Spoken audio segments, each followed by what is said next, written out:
to us so we can ask Kat and Martin when they're on. And, we know when Martin and Adam were on before, Martin was having audio issues, so should be corrected for next week. And I really look forward to having them both on the show. I do too. No, and to your point on cartilage free, you'd made mention of something they had done in raising money for a Guna Pal. They talk right. about that. Yeah. So Dustin Meadow is one of the guys over there, and I think I think they may be all friends with this guy, but they have a friend who's an Arsenal fan. He runs an Arsenal blog, and evidently had some terrible climbing accident, like broke bones in his body seriously, and had medical bills that were racking up. And they did this. They did this charity contest where I think they raised $5,000 for this guy, and in return, the cartilage-free guys get to run this Arsenal blog. So it should be a lot of fun, and it was just great that look, it's at the end of the day, it's just a sport. And it was nice to see, sort of a human side come out in people, no matter how much we hate them. I thought that was a classy thing that they did and help a fellow man, even though it was a gooner. Absolutely. The colours on the shirt, cool. They just all blend together when you have to do something charitable like that. And, there's a great Spurs community around. There's so many good podcasts, so many good blogs, and we're completely unafraid to point out people that do great work. Nobody here. I think you're disingenuous to come on here and any of us to be an expert. We're supporters first and foremost, and we all learn from each other. So it's great when we're very quick to identify wonderful resources like those guys. We got some good listener questions. I wouldn't mind jumping into one of them. It is only right that you get to answer this.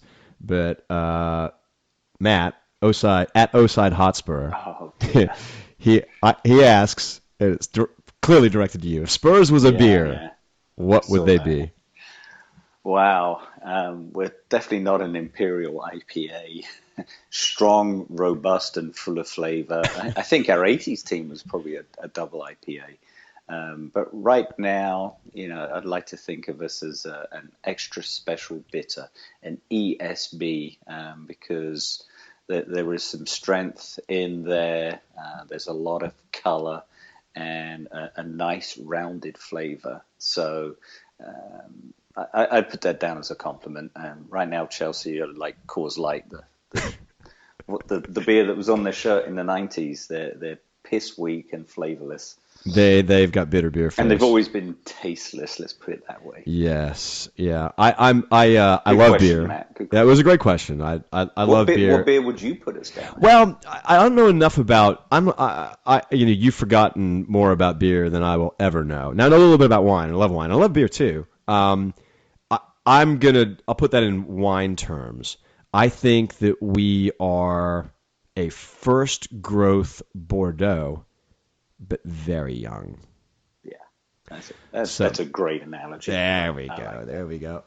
Let's see what else here. Other questions. Samuel Thorell, if you had to clone one of our players, Simon, and play him and his clones across the pitch, who would it be? Present player. Oh, wow. If I had to clone someone, I think I'd probably clone Eric Dier right now. The way he has completely had us all, again, reaching for the humble pie in great quantities. If we could have two Eric Diers at the back in front of our back four, we'd keep clean sheet after clean sheet, as well as provide that forward thrust that was probably lacking at times last season. And I think we would just go from strength to strength. Yeah, I don't think you could do any wrong with choosing Dier or Ali. So maybe we'll clone a player and we'll call him Eric Ali. Perfect. There you go. We've got. We talked a couple of weeks ago about our schedule coming up. I mean, it's certainly fixture packed, but it may not be, because I think we've got some of the heavy lifting out of the way, particularly City and Monaco away, and not an easy fixture at Swansea away. So we've got Liverpool next Saturday. We've got Anderlecht the following Thursday, Bournemouth away, Villa at home November 2, Anderlecht at home 3 days later, and then it gets a bit dodgy. We got November 8th, we have Scum away, then we have West Ham home, Qarabag away on November 22nd, and then Chelsea home. So, we've got three London derbies within the space of 3 weeks, with European fixtures sandwiched in between. And I'm just encouraged. I don't know, happy clapping here, but we wanted to see a progression, Simon, and I'm of the mindset that we're seeing that. Um, Well, let's talk about those very briefly, and we'll do predictions on the pods nearer the matches. I yep. think the two Anderlecht games are going to be pivotal because if we can get arguably, be very optimistic to say 6 points, but if we got 4 points out of those, let's face it, Anderlecht lost to Karabakh. I couldn't believe that. So, which, by the way, hey, real quick, Qarabag did a really, really cool thing. Did you see the penalty that they deliberately missed in the league game? I did not. Oh, yeah. There's a shit call made, and everybody was complaining about it, and nobody asked them to do this, but they deliberately missed the penalty as a show of sportsmanship. It was quite nice. It was good to see. Sorry. So, if we can get 4 points there and we effectively have qualified, I know it's a tough ask when you still got two games to play. I think if we won both games, I think effectively qualification's there. So we've discussed this already. The Qarabag away game enables us to put out a weakened team so we can focus on Chelsea. And let's face it, Chelsea could be debuting their new manager on that home game if things go true to form with their performances. But we'll cross that bridge when we come to it. You're right, 3 London derbies, at least 2 of them are at home. Will help, and you've got the international break again for the playoffs for the Euros, so it gives us time to rest up. I'd like to say we can get a positive result at the Woolwich, like last season, and I'm sure we're all fired up after losing at home to them in the League Cup, and hopefully our fans go there and behave and don't act as they did at our manor. But I hope somebody takes a poo. And misses the toilet bowl. But I think the pivotal games to set up November will definitely be Bournemouth and Villa. And we need to go for 6 points in both those games. No doubt about it. Villa, obviously, on a horrid run of form. And I think we're all slyly smiling at that because it's dim Tim. What we don't need to do is what we did when he came back to the lane last year, and we lost 1-0 in a very tepid affair on our part. So Bournemouth is not going to be easy. They've still got that honeymoon syndrome, but I think we go down there and we just outmuscle them, and they're going to be lacking now. They've lost Callum Wilson to probably season-ending injury. Oh, is that right? Which was a shame to see. Yeah, it's very Gascoigne-esque. He hurt his knee, and he said he could carry on, and he just collapsed off the ball. Oh, wow. So it was sad to see, and so they're going to miss him. I think they have another long-term injury, which is really going to capitulate their season and put them in a mess. And I have a soft spot for Bournemouth, as anyone knows, because I lived there for a while, and I think it's just a dream for them to come up to the Premier League. Yeah, that's pretty cool. Just be going horribly wrong from a personnel standpoint, and they just don't like many of the bigger clubs. They're just not going to have that depth that will allow them to provide experience. Yeah, it's the small clubs really suffer from that. Sure. It's going to be tough for them, but it's time for us to have that killer instinct that we may be lacking. I think it's developing. I think it's developing. Whereas I was 2-3 weeks ago was somewhat petrified about this run of fixtures. I look at this team as a group of players that don't seem to be intimidated anymore by big clubs. I think there is a little bit great. I mean, as you said about Liverpool, they're a point behind us. I mean, so there's parity in the league to a great degree, and I think we may be, even with some injuries, I think we're ready to handle this load. We will see, and we will certainly be there to comment about it. If you got to look at Palace, Leicester, and West Ham, they're kind of bridging that gap between the traditional top six, and that's keeping Everton and Spurs out.